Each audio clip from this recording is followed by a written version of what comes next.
रहे हैं कि अब बहुत सारे लोग हैं जिनके पास सिर्फ सिंगल चाइल्ड है, लेकिन उन लोगों को समझाना जो या तो सरकारी नौकरी में नहीं है या निचले तबके के लोग हैं, उनको ध्यान में रखते हुए सरकार को देखना होगा, क्योंकि वो कानून नहीं मानते हैं। कानून मानेगा वो जो सीधे अफेक्टेड होगा, जिसके ऊपर असर पड़ने वाला है। वरना आपको किस तरीके से लागू करना है वो बहुत जरूरी है, क्योंकि अभी जब पहली बार अपने लागू हुआ था और फोर्सफुली हुआ 74-75 में इमरजेंसी के टाइम में जब संजय गांधी ने शुरू किया, ये जनसंख्या जिस तरीके से रोकने के लिए वहां पे स्टेरिलाइजेशन हुआ था, गलत इंप्लीमेंटेशन ने एकदम से सरकार को कटघरे में खड़ा कर दिया था।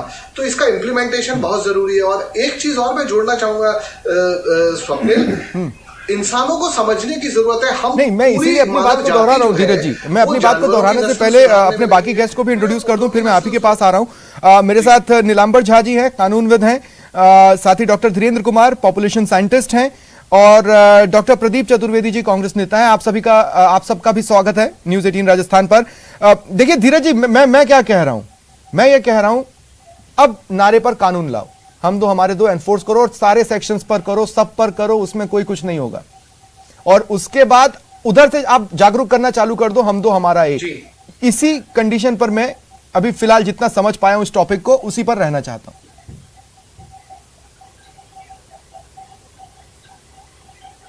नहीं, बेहद जरूरी है, लेकिन ये सरकार का जितना तेजी से ला पाए और बिना किसी इस बात को ध्यान में रखे हुए कि इस कानून को इंप्लीमेंट करने के बाद एक तबका नाराज हो जाएगा या एक तबके को आपको साधना है, इन सबको छोड़ के देश के भविष्य को बचाना है, आपको अपने आने वाले पीढ़ियों के लिए कुछ इकट्ठा करना है, कुछ बचाना है। तो उसके लिए बहुत जरूरी है कि हम दो और हमारा एक, इसके लिए कानून लाना ही पड़ेगा। और सरकार को अब अपनी इच्छा शक्ति दिखानी पड़ेगी, क्योंकि आप किसी तबके और इस किसी विशेष पे नहीं जाने की जरूरत है। अगर इस तरीके से गए तो फिर ये कभी भी एग्जैक्टली आप जब निकाय चुनाव या पंचायती राज चुनावों के लिए सोच सकते हैं तो थ्रू आउट पॉलिटिकल पार्टीज आप ये कह दीजिए, मैंने कहा समाज सेवा करने के 500 तरीके, आप समाज सेवा के लिए राजनीति में आए, समाज सेवा कीजिए, लेकिन ना आप विधायक बनेंगे ना आप सांसद बनेंगे, और इससे मैसेज जाएगा कि आप सीरियस हैं।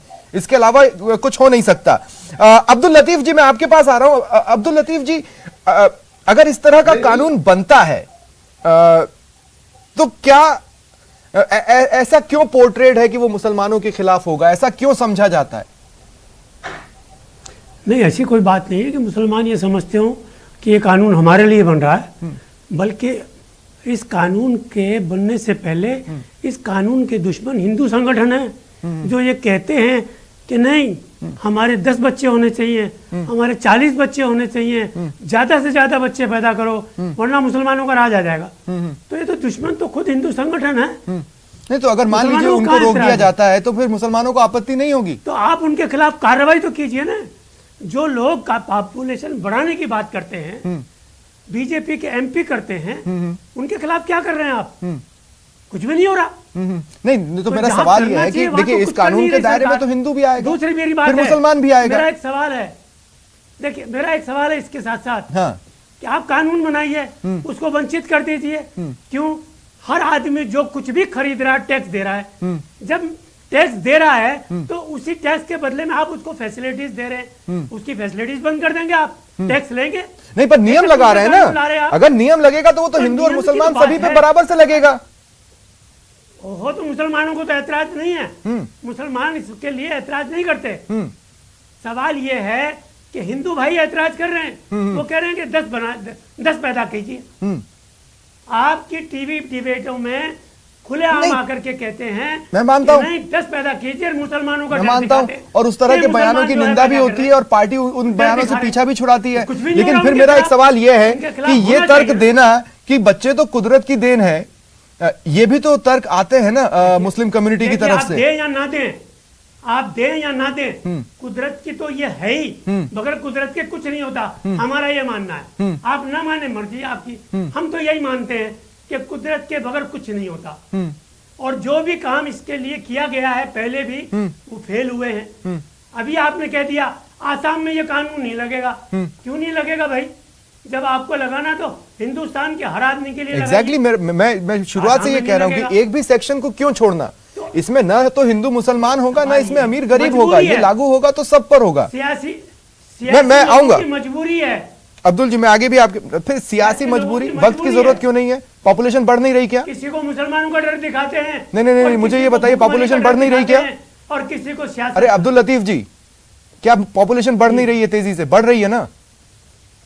अजी बढ़ तो चाइना में बढ़ रही है, हर आदमी को काम देते हैं वो। अरे पर चाइना ने ऐसी नीति बनाई थी कि हम हर आदमी को काम दें। आज पूरी दुनिया में चाइना छाया हुआ है। पॉपुलेशन की तो वजह है कि उन्होंने हर आदमी को काम दिया है। अरे पर पॉपुलेशन कंट्रोल का सबसे पहले कानून फोर्सफुली लागू चाइना ने किया कि हर दिन भ्रष्टाचार की खबरें देख लो आप। ठीक है, करोड़ों के भ्रष्टाचार। ठीक है अब्दुल जी, आगे मैं आपके पास आऊंगा, आगे आऊंगा मैं आपके पास। नीलांबर झा जी, क्या ये इस तरह का कानून वैसे तो स्टेट इंडिपेंडेंटली अपने लिए ला सकता है, लेकिन बेहतर होगा कि सेंटर अपने लिए एक थ्रू आउट नेशन का एक कानून बनाए, लेकिन उसके सामने अड़चनें क्या होंगी? सबसे पहले ये हम लोग को समझना होता है as a lawyer and as a citizen of India कि क्या हमारे कॉन्स्टिट्यूशन में ये पावर है कि इस तरह का लॉ हम बना सकते हैं? तो है।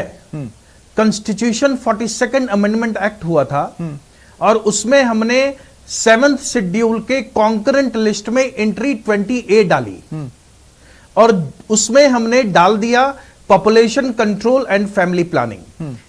और अगर कोई सब्जेक्ट मैटर कॉन्करेंट लिस्ट में है 7th शेड्यूल के, इसका मतलब है कि उस सब्जेक्ट मैटर पे स्टेट भी लॉ बना सकता है और सेंट्रल भी लॉ बना सकता है। ठीक है। तो सेंट्रल जिस लॉ को प्रपोज किया है बनाने के लिए, उसने जो पॉपुलेशन रेगुलेशन बिल 2019 की बात की है, जब अनबाइज्ड होके as a citizen of India आप उसको पढ़ेंगे तो उसका प्रीएम्बल आपको बता देगा कि वो कितना ही रिफॉर्मेटिव लॉ लेकर आपको दे रहा है। उसने साफ प्रीएम्बल में लिख रखा है कि irrespective of religion, race, caste, class ये लॉ लागू हो रहा है। दैट मीन्स तो फिर शर्तें लग जाती हैं, कोई डिस्क्रिमिनेशन जैसे नहीं किया जा रहा। असम में शर्त लगा दी कि बागान मजदूर हैं, उनको इसमें शामिल नहीं किया जाएगा, SC STs को इससे अलग रखा जाएगा। उसका रीजन है जिस वक्त हम लोग scheduled caste and scheduled tribes की बात करते हैं तो शेड्यूल्ड कास्ट्स बहुत सारे ऐसे हैं आसाम में और शेड्यूल्ड ट्राइब्स की बहुत सारी ऐसी कम्युनिटी है आसाम में जो कि बच्चे नहीं होने की वजह से लुप्त हो रहे हैं, वो खत्म हो रहा है। अगर हम लोग पॉपुलेशन कंट्रोल की policy scheduled tribes and scheduled caste के ऊपर भी लगाएंगे, हम एक पर्टिकुलर स्टेट आसाम की बात अगर अभी करें, क्योंकि इस तरह का कोई भी प्रोविजन आपको पॉपुलेशन रेगुलेशन बिल 2019 जो सेंट्रल गवर्नमेंट लाने की कोशिश कर रहा है उसमें नहीं है। ठीक है, तो मैं एक सवाल और आपसे लेना चाहता हूं। अब जैसे देख लीजिए हमारे यहाँ कुछ रिलीजन्स को लेकर भी सेपरेट लॉज होते हैं और हैं, आप भी मेरा इशारा समझ गए होंगे। जैसे मैरिज एक्ट को ले लीजिए, हिंदू मैरिज एक्ट अलग है, मुस्लिम्स के लिए अलग एक्ट वहां पर है। तो ये जो इस तरह का कानून आएगा कि वो यूनिफॉर्म सिविल कोड के पहले या यूनिफॉर्म सिविल कोड के बाद पॉसिबल होगा या फिर वो इनको साथ लेकर चल सकता है? देखिए, सबसे पहले तो हमको यह समझना होगा कि जिस बिल की हम बात कर रहे हैं उस बिल के क्या अगेंस्ट में ऐसी कोई आर्गुमेंट है जो एग्जिस्ट करती है तो हम कहेंगे as a lawyer, as a citizen of India की एग्जिस्ट करती है। जो आपके एक मेंबर ने कहा भी कि implementation of the law and bringing a law are two different things. ठीक है, आप लॉ बना रहे हो, जो बना रहे हो, हम सेंट्रल गवर्नमेंट के अगर बिल की बात करें तो उसमें सेक्शन 4, सेक्शन 5, सेक्शन 6 में हमने बहुत ही ब्रॉडली बताया है कि क्या क्या राइट्स हम क्रिएट कर रहे हैं जो स्मॉल फैमिली नॉर्म को फॉलो करेगा। ठीक है, उसी वक्त हम लोग सेक्शन 7, सेक्शन 8 और सेक्शन 9 में ये बता रहे हैं कि क्या नेगेटिव इफेक्ट होगा अगर कोई स्मॉल फैमिली नॉर्म को नहीं फॉलो करता ठीक है। उस वक्त जिस वक्त आप सेक्शन 7, 8, 9 के ग्रुप को पढ़ते हो और सेक्शन 7 को देखते हो, उस वक्त वो जिस तरीके से उसकी ड्राफ्टिंग कर रहा है, ठीक है, उस वक्त आपको समझ में आता है कि इंप्लीमेंटेशन करने में प्रॉब्लम होगा क्योंकि लेकिन मेरा सवाल है क्या वो सभी को समाहित कर पाएगा? मैं इसी सवाल के साथ आपके पास आगे आऊंगा। मैं मेरे और जो गेस्ट हैं मैं उनको भी अब इसमें शामिल करना चाहता हूं। डॉक्टर धीरेन्द्र कुमार, मेरा आपसे सवाल है, हम वैसे ही कहते हैं कि भौगोलिक तरीके से और कल्चरल तरीके से बहुत वेरिएशंस हैं थ्रू आउट नेशन। एक कॉम्पैक्ट बिल या फिर सेपरेट स्टेट के बिल्स हालांकि हासिल तो तय लक्ष्य को कर सकते हैं, लेकिन उसमें समय बहुत लगेगा। हाँ, बहुत अच्छा प्रश्न है आपका। मेरा ये कहना है कि अगर स्टेट स्पेसिफिक भौगोलिक दृष्टि को देख करके हम बिल लाएंगे तो वो पूरा कॉन्टेक्स्ट में होगा, लेकिन अगर उसकी जनरल गाइडलाइन नेशनल बिल में भी है तो वो तो हम फॉलो करेंगे ही। मेरा जो इसमें बहुत बड़ा जो एक इसको मैं भी सहमत रखता हूं दूसरे मित्रों से कि इसमें बहुत बड़ा जो इशू है वो ये है इसको ऑपरेशनलाइज करने का और इम्प्लीमेंटेशन कैसे करेंगे। क्योंकि कारण क्या है, जैसे ही अगर आप चाइना का, मेरे मित्र ने एग्जांपल दिया, चाइना में जैसे ये कोर्सिव मेजर था, जबरदस्ती किया गया, अभी China is facing in a very difficult position. उन्होंने फ्री कर दिया, बोला नहीं ज्यादा बच्चे पैदा करो। और क्योंकि वहां पे कारण क्या है कि इंडिया एक ऐसी कंट्री है अभी जहां हम डेमोग्राफिक डिविडेंड वाली सिचुएशन में है।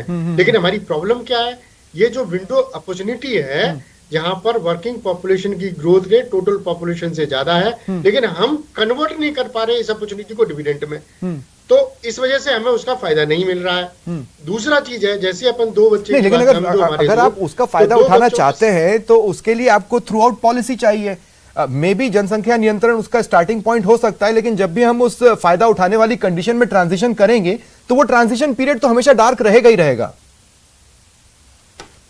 तो सर उसकी साइड की पॉलिसी, एजुकेशन पॉलिसीज है, वीमेन एम्पावरमेंट की पॉलिसीज है, यानी तो मेरा इसमें दूसरा मुद्दा जो बहुत सीरियस नजर आ रहा है मेरे को वो ये आ जा रहा है कि इसमें 2 बच्चों जैसे हमारी इंडिया में क्या सन प्रेफरेंस वाली कहानी है, तो इसमें अगर कहीं ये सेक्स रेशियो दोबारा एडवर्स नहीं हो जाए तो अपन रिप्लेसमेंट बहुत सारी जो नॉर्थ की, जो आपकी साउथ की स्टेट है वहां पे तो TFR इनका 2.1 और उससे नीचे है, और ज्यादातर स्टेट्स में स्टेट एवरेज नेशनल एवरेज के आसपास है, केवल 4-5 स्टेट है जहां पे प्रॉब्लम है। हाँ। लेकिन मैं मुद्दा जो उठा रहा हूं, मैं TFR की बात नहीं कर रहा, टोटल फर्टिलिटी रेट की बात नहीं कर रहा, मैं ये कह रहा हूं कि जब तक हम हर कपल में her mother is replace by daughter, कहने का मतलब है रिप्रोडक्शन भी देखना है। अगर हम हर घर में जो 2 बच्चों में से एक लड़की होगी तो ये इंश्योर करेंगे कि आगे भी रिप्रोडक्शन हो रहा है। तो ये जो NRR इसको बोलते हैं वो बहुत इंपॉर्टेंट है, जो बहुत ही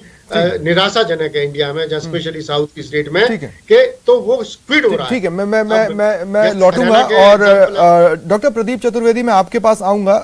दरअसल वक्त एक छोटे से ब्रेक का है, बहुत जरूरी सवाल है जो कांग्रेस से भी पूछना बाकी है, इसलिए मेरे साथ बने रहिए। एक छोटे से ब्रेक के लिए रुक रहे हैं। ब्रेक के बाद एक बार फिर आप सभी का स्वागत है। हम बात कर रहे हैं कि क्या वक्त नहीं आ गया है कि हम 2 हमारे 2 को अब लागू किया जाए, और रही बात जागरूकता की तो लोगों को जागरूक किया जाए कि हम 2 हमारा एक, ये भविष्य के लिए ख्याल है नेक। मेरे साथ तमाम गेस्ट जुड़े हुए हैं और अब मेरे साथ सुरेंद्र सिंह नरूका जी भी जुड़ चुके हैं, बीजेपी नेता है। सुरेंद्र सिंह जी आपका भी स्वागत है। डॉक्टर प्रदीप, 1976 में आपने नारा दिया, एक प्रयास किया जो सरकारी कारिंदों की वजह से बर्बाद सा हो गया, लेकिन उसके बाद कुछ नहीं किया, उल्टा दूसरा कुछ कर रहा है तो उसको धर्म का नाम देके आप विरोध कर रहे हैं। नमस्कार स्वप्निल जी। जी नमस्ते। मेरी आवाज सुन रहे हैं जी आप? बिल्कुल बिल्कुल, जवाब दें। जी, मेरा ये कहना है कि इस विषय की प्रासंगिकता वर्तमान दौर में क्या है, मुझे बात समझ में नहीं आ रही। क्या ये मुद्दा सामाजिक है या राजनीतिक है? क्योंकि जिस तरह की पृष्ठभूमि मुझे दिखाई दे रही है और जिस तरह की बहस हो रही है उसमें लगता है कि सामाजिकता से पहले प्राथमिकता राजनीतिक हो गई। ठीक है, माना कि बात आप जो चर्चा कर रहे हैं वो हो सकती है, लेकिन वर्तमान दौर में अगर आप देखें तो हमारे देश की जो फर्टिलिटी रेट है वो तो गिर रही है। आपने टोटली देखें, अगर आप आंकड़ों को जाके देखें, आज लांसेट पॉपुलेशन रिसर्च एजेंसी ने जो आंकड़ा दिया है उसका ये आंकलन है कि 2048 में देश की जो फर्टिलिटी रेट है वो 1.29 आ जाएगी, % आ जाएगी। आप समझिए कि ये तो मुझे आप ये समझाइए फिर रघु शर्मा जी या प्रताप सिंह खाचरियावास जी, हम 2 हमारा एक क्यों बोले? देखिए, मैं जो इस बात पे मुद्दे पे बात हो रही है उसकी बात, मेरी बात सुनिए। सवाल ये नहीं है, सवाल ये है कि जिस विषय पर बात हो रही है उसके कोई भी ऐसे संकेत नजर नहीं आ रहे कि ये चर्चा कोई विषय तक हो सकती है। क्योंकि देश की फर्टिलिटी रेट तो गिर रही है सरकार। और उसके बाद देखिए कि मैं अरे भाई, आखिरी मैं बता मान दूं लिया आपको, मैं मान लिया क्या? आपके पॉइंट को, पर मैं समझना चाह रहा हूं जी। फिर रघु शर्मा जी और प्रताप सिंह खाचरियावास जी ने क्यों कहा हम दो हमारा एक। ये उनकी अपनी मान्यता हो सकती है अपने परिवार को लेके।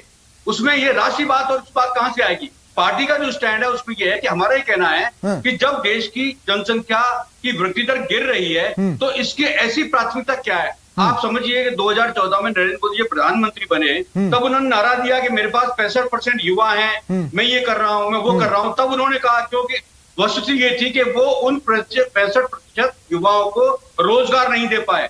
चाइना में भी जो बात बनी है, चाइना में पहले रोजगार नहीं थे, तो आप ये उनकी कहना जनसंख्या बढ़ चाहते रही हैं कि थी। हम दो हमारा दो लागू नहीं होना चाहिए, तो जहां लागू है वहां से भी हटा दीजिए। राजस्थान में नीति लागू है, हटा दीजिए।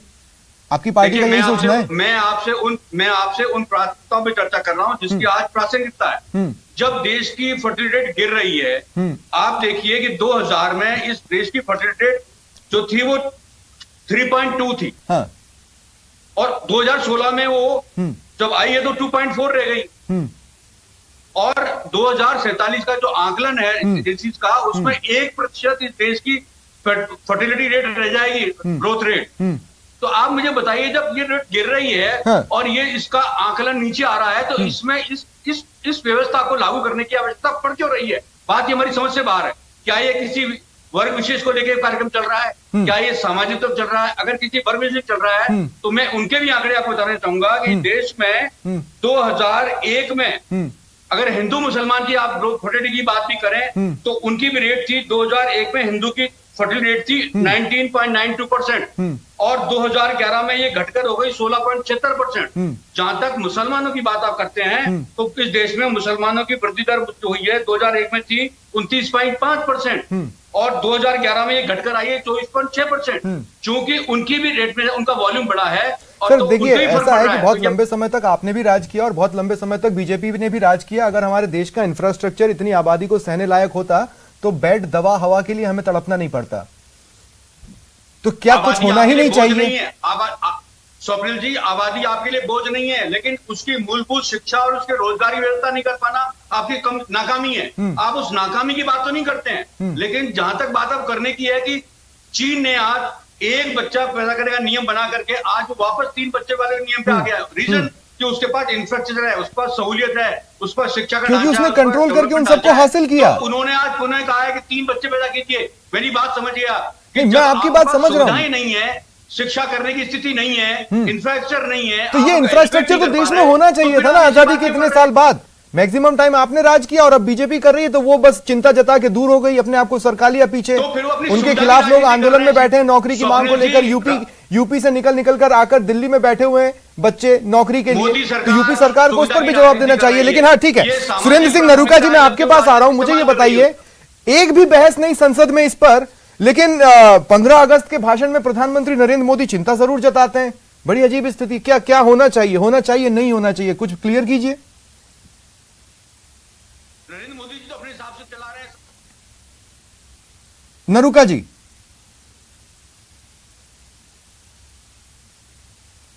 संसद की सत्र बुलाती है जिन मुद्दों पर चर्चा की जाए, ना कमेटी। लगता है नरूका जी तक मेरी आवाज नहीं जा रही है। मैं कुछ ही पलों में उनसे कनेक्ट होऊंगा। धीरज भटनागर जी, देखिए, इसलिए एक देशव्यापी बहस की जरूरत है क्योंकि काउंटर व्यूज भी आएंगे। बिल्कुल स्वप्निल, काउंटर व्यूज आएंगे, बहस की जरूरत है, बिल्कुल सही है। देखो, इसमें अभी जो डॉक्टर साहब बता रहे थे थोड़ी देर पहले, टीएफआर की बात नहीं है भाई। यहाँ पे दो चीजें, क्योंकि अभी मसौदा तैयार हो रहा है, मसौदा आने के बाद हो सकता है क्या होगा। ये नीड ऑफ द आवर है, ये डिमांड है, जरूरी है, इस समय जरूरत है। लेकिन इसमें दो चीजें आप समझने की कोशिश करिए। हम जानवरों की नस्ल सुधार रहे हैं, पेड़ पौधों की नस्ल सुधार रहे हैं, फल की नस्ल सुधार रहे हैं, तो तो हम इंसानों की नस्ल बिगाड़ने में क्यों तुले हुए हैं? इसमें मैं ये शब्द इसलिए बोल रहा हूं यहाँ पे बहुत सोच समझ के कि अगर एक व्यक्ति जिसके कोई बच्चा डिफॉर्मिटी है, कंजेनाइटल डिजीज के साथ पैदा हुआ और हम तो हमारे एक पे अटक गया और वो उस दायरे में नहीं आता जहां दूसरा बच्चा पैदा कर सकता है, तो आपका कानून उस आदमी को कहां लाके अटका देगा? क्योंकि उसके परिवार में क्या होगा? तो यहां फिर बात आ जाती है इंफ्रास्ट्रक्चर की कि क्या हमारे पास ऐसी सुविधा है? अगर आप एक पे रिस्ट्रिक्ट कर रहे हैं तो किसी भी परिवार में बच्चा आना खुशी का मौका होता है, लेकिन अब वहीं आप डाउन सिंड्रोम के बच्चे पूरे वर्ल्ड में, इंडिया में सबसे ज्यादा होते हैं, 23,000 से 29,000 के बीच में सबसे ज्यादा बच्चे हैं। मान लीजिए किसी परिवार में भगवान बदकिस्मती से ऐसा कोई हो तो वो दूसरे बच्चे के लिए प्लान करेगा, और अगर ऐसा हो गया तो उसकी सारी सरकारी सुविधाएं खत्म हो जाएंगी। तो अभी ये बहुत प्रीमेच्योर स्थिति पे हमें बहस सही समय पे हो रही है, इम्प्लीमेंटेशन सही होना चाहिए, वरना 74-75 वाला जो मैंने इसीलिए कहा कि अभी तक सिर्फ इतने भी सोचा जा रहा है कि योजना का फायदा हटा दो, नहीं, या तो उससे अलग कुछ सोच लो या उसके आसपास सोच लो, लेकिन सोचना तो पड़ेगा। ये डॉक्टर धीरेन्द्र कुमार, मैं आपके पास आ रहा हूं। डॉक्टर धीरेन्द्र, एक्चुअली असल में आप चूंकि पॉपुलेशन साइंटिस्ट हैं, आप समझा पाएंगे एक्चुअल कंडीशन अभी है क्या? हमें कानून की जरूरत नहीं है या फिर अगर फर्टिलिटी रेट कम हो रहा है तो भविष्य में कोई खतरा नहीं है? पॉपुलेशन विस्फोट फालतू का टर्म है? कानून की तो जरूरत है, मैं बोलना चाहूंगा। गाइडेंस है कानून एक तरह से, और गाइडेंस में, लेकिन इसका इम्प्लीमेंटेशन बहुत जरूरी है। जैसा मैंने पहले भी बताया था कि सदन की स्टेट्स हैं वो तो already replacement level of fertility के आसपास हैं, तो वहां पे करना क्या है, वही बात है कि हमारे पास जो वर्किंग एज की जो पॉपुलेशन है उसको स्किलफुल बनाओ, उनके लिए जॉब करो, उनके लिए इंफ्रास्ट्रक्चर करो, तो वो डिविडेंड में कन्वर्ट होंगे, नहीं तो विंडो अपॉर्चुनिटी हाथ से निकल जाएगी। ठीक है, तो एक ये चीज है। दूसरी चीज ये इसमें है, अगर आप देखते हैं कि अगर हम एक ट्रेंड देखें फर्टिलिटी का या जनसंख्या की जो वृद्धि का पिछले से, तो ये कोई रिलीजियस वाली कहानी नजर नहीं आती है हमको। ज्यादातर कहानी नजर आती है सोशियो इकोनॉमिक स्टेटा की। हमने एनालिसिस करी है और उसमें ऐसा देखा है कि अगर हम 5 ग्रुप में डिवाइड कर दें तो जो सोशियो इकोनॉमिक लोअर स्टेटा के हैं उनमें ये फर्टिलिटी वाले ज्यादा बच्चे हैं। और उनकी दूसरी प्रॉब्लम ये कारण क्या है, बिकॉज ये they don't spend on money, वो उनका वही है, ज्यादा हाथ आएंगे तो ज्यादा कमाएंगे, काम चलेंगे। तो वो जो क्वालिटी वाली बात जो अभी धीरज जी ने बता रहे थे, तो वो बात नहीं हो पाएगी। हमें क्या करना है, हमें ये करना है कि हमारा जो वर्किंग फोर्स पॉपुलेशन है वो बिल्कुल ही स्किलफुल हो और जिसको हम पूरा पोटेंशियल के साथ यूज कर सके डेवलपमेंट के लिए उस क्षेत्र में, और इंटरलिंक हो, कन्वर्जेंस हो। ये अपने आप में अकेला मुद्दा नहीं है। जहां हम विकास की बात करते हैं तो विकास में और भी जो इंटरलिंक डिपार्टमेंट है, इंटरलिंक इश्यूज है, मल्टीपल डेप्रिवेशन है, उनको एड्रेस करना पड़ेगा। तो मल्टीपल डेप्रिवेशन की जो मैंने बात कही वही बात होगी गरीबी की। अगर हम किसी भी तरीके से गरीबी की इंप्रूव कर पाएंगे, और वो होगी कन्वर्जेंस के साथ, सारे डिपार्टमेंट के साथ, जिसमें एजुकेशन हो गया, उसमें महिला विकास हो गया, जिसमें और भी घर की सुविधा होगी, पानी की, वाटर, जो सारी बातें हैं। सुरेंद्र सिंह नरूका जी, आपके पास आ रहा हूं। मैं ये कहना चाहता हूं, जो मैं आपसे पूछना चाह रहा हूं कि 15 अगस्त की स्पीच में प्रधानमंत्री नरेंद्र मोदी जनसंख्या विस्फोट पर चिंता जता देते हैं, लेकिन इसके बाद संसद में एक भी बहस नहीं होना क्या दिखाता है आपको लेकर या बीजेपी को लेकर?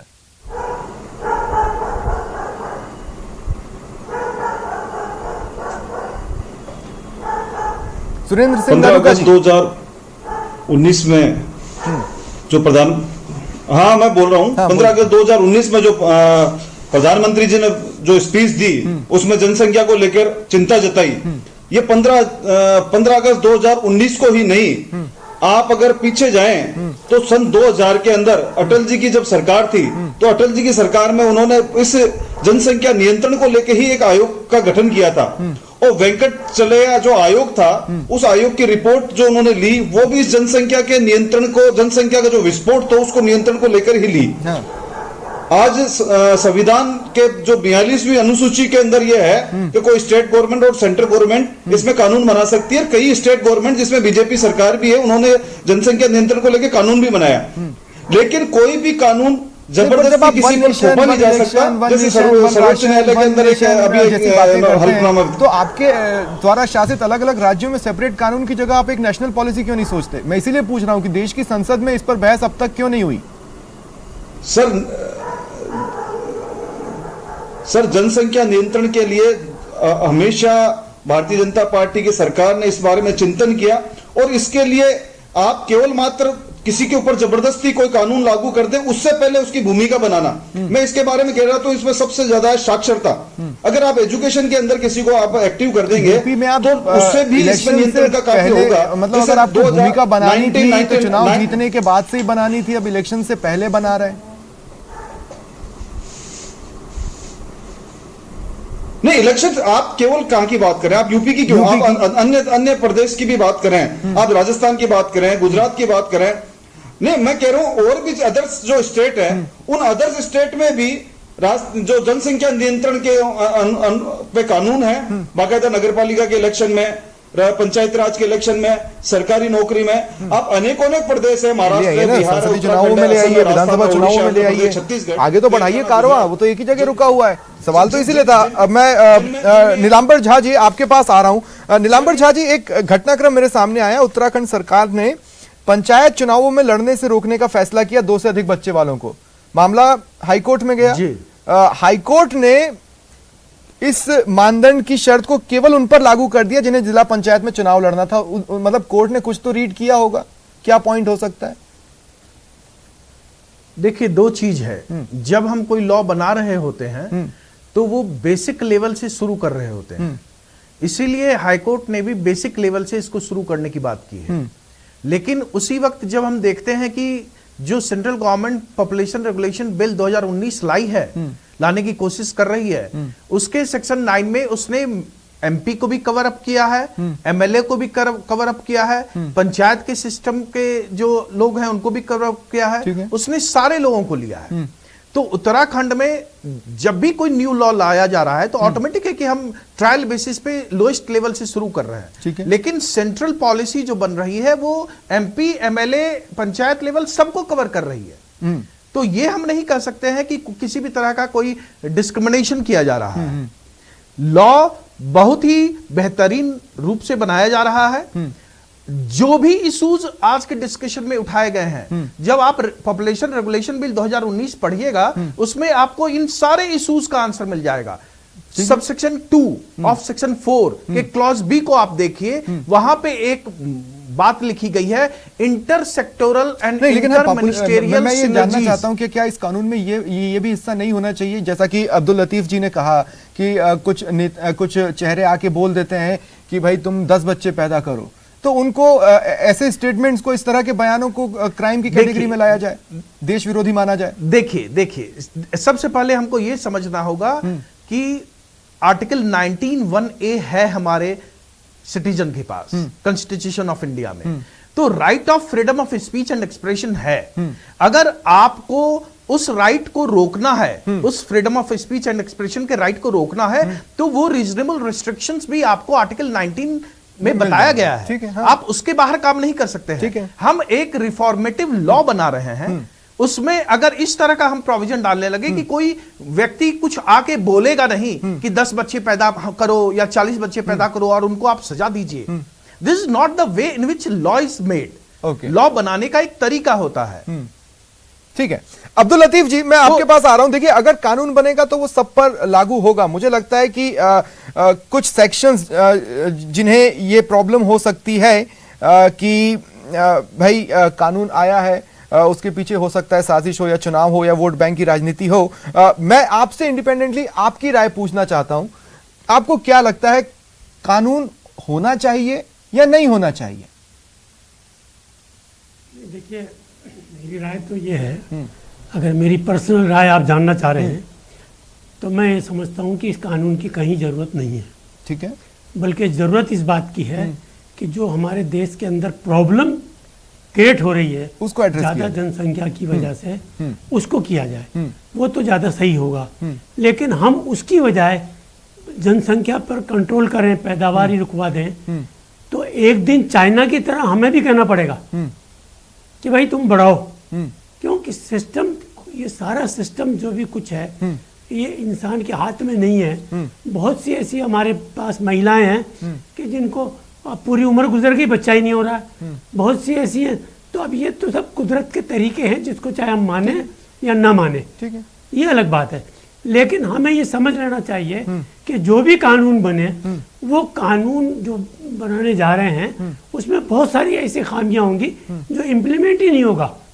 और अगर इम्प्लीमेंट होगा तो उसमें प्रॉब्लम्स इतनी होंगी कि वो इम्प्लीमेंट होने में प्रॉब्लम पैदा हो जाएगी। ठीक है, तो अच्छी बात ये है कि हमें वो चीज अपनानी चाहिए हमारे देश के लिए जो सबके हित में अच्छी बात है। ठीक है डॉक्टर प्रदीप, मैं एक बार फिर आपके पास आ रहा हूं। देखिए आप कह दीजिए, आप मैं ये कह रहा हूं कि जिस वक्त सारे आंकड़े जनसंख्या विस्फोट के हमें डरा रहे थे, जैसे आज आप कह रहे हैं कि रिलैक्सेशन है आंकड़ों में, मैं ये कह रहा हूं कि जब डरा रहे थे तभी कौन सी हमने नारे को नीति में बदल दिया था, वो भी स्ट्रांग नीति में।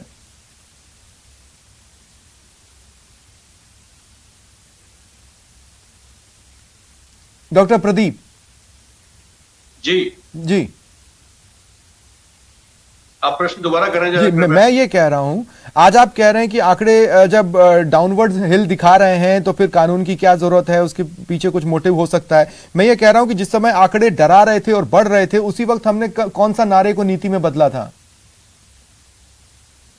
देखिए, आपको एक अध्ययन भी करना होगा कि चीन हमसे बड़ी जनसंख्या वाला राष्ट्र था और उसकी इकोनॉमी शुरू में बहुत डावाडोल रही। तो उन्होंने क्या है कि जो उनकी पॉपुलेशन थी वो लाइबिलिटी थी, तब तक वो डेवलप नहीं कर पाए। ठीक है, लेकिन जिस दिन उन्होंने उनको उस लाइबिलिटी को असेट में कन्वर्ट किया, वो आज दुनिया का सबसे प्रगतिशील देश बन गया। हमारे देश में ऐसे क्या कारण है कि जिनकी वजह से हमारी पॉपुलेशन भी उतनी है, लेकिन हम उन कारणों की वजह से, किन कारणों की वजह से हम उस प्रोसेस में नहीं आ पा रहे और हम चीन की बराबरी नहीं कर पा रहे। सोचने का विषय ये है कि हमने क्या ऐसे काम नहीं किए, हमारे लोगों को नहीं किया। 65% युवा आपने बता तो दिए वो प्रधानमंत्री जी ने, लेकिन 65% युवाओं को रोजगार नहीं मिला, शिक्षा का इंतजाम नहीं हुआ। वो ऐसा नहीं है कि 2014 के बाद ही नहीं मिला। हमारे देश में पॉपुलेशन आज भी 2014 के पहले भी नहीं मिल रहा था। को असेट में कन्वर्ट करने के लिए हमें इंफ्रास्ट्रक्चर डेवलप करना पड़ेगा। ये हमारी मूलभूत आवश्यकता है। ठीक है, ये सब बातें आप करते रहे राजनीतिक प्राथमिकताओं से। ठीक है, मैं एक लास्ट कमेंट लेना चाहता हूं। लास्ट कमेंट, मैं धीरज जी आपके पास आ रहा हूं, लास्ट कमेंट डिबेट पर। जी,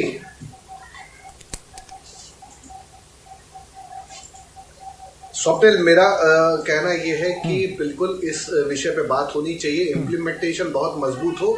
और मैं पता नहीं कितना सही होगा, लेकिन इसमें इतना कड़क प्रावधान होने चाहिए कि आदमी इस पे अवॉइड रहे, उसको मानने को बिल्कुल रहे। लेकिन एक खास बात पे मैं इंगित करना चाहता हूँ, क्योंकि लास्ट कमेंट है, 2011 से 2016 के बीच में जो पॉपुलेशन की ग्रोथ रेट है वो 1.3% ईयर है, जो कि 71 to 81 2.5% थी। तो जाहिर तौर पे पॉपुलेशन नीचे गिर रही है, ग्रोथ रेट कम है, 1.3% है। तो लेकिन ऐसे में बहुत जरूरी है, कानून इंपॉर्टेंट है और वो इम्प्लीमेंटेशन उसका प्रॉपर हो, वरना ये सिर्फ कानून बन के रह जाएगा। इस पे जो राजनीति होगी बाद में वो बहुत भयानक होगी। क्योंकि एक बार पहले डॉक्टर प्रदीप क्या जोड़ रहे हैं, बहुत शॉर्ट में जोड़िए, मेरे पास अब समय खत्म हो चुका है। जी, मुझे कहना यह है कि इस कानून के लागू करने पर जेंडर इक्वलिटी की समस्या खड़ी हो जाएगी, क्योंकि जिनके लिए पहली बच्ची अगर लड़की हो जाती है तो दूसरे संतान उत्पत्ति पर भ्रूण हत्याएं होंगी, क्योंकि अगर कन्या का होगा तो उसमें भ्रूण हत्याओं की संख्या बढ़ जाएगी। तो ये भ्रूण पता क्यों चलने दे रहे हैं और आप ये क्यों मान के चल रहे हैं कि हमारे देश के कानून में भ्रूण पता चलने दिया जाएगा? वो तो वैसे ही बैन है। ये इस मानसिकता, अगर लोग इस तरह के रास्ते अपना रहे हैं तो उनको पकड़ के जेल में डालिए। बहरहाल बहुत बहुत शुक्रिया आप सभी का मेरे साथ जुड़ने के लिए, इस चर्चा में शामिल होने के लिए। फिलहाल इतना ही, बस एक सोच के साथ आपको छोड़े जा रहा हूं। नमस्कार। समय आ गया कि हम दो हमारे एक, चाइना में 2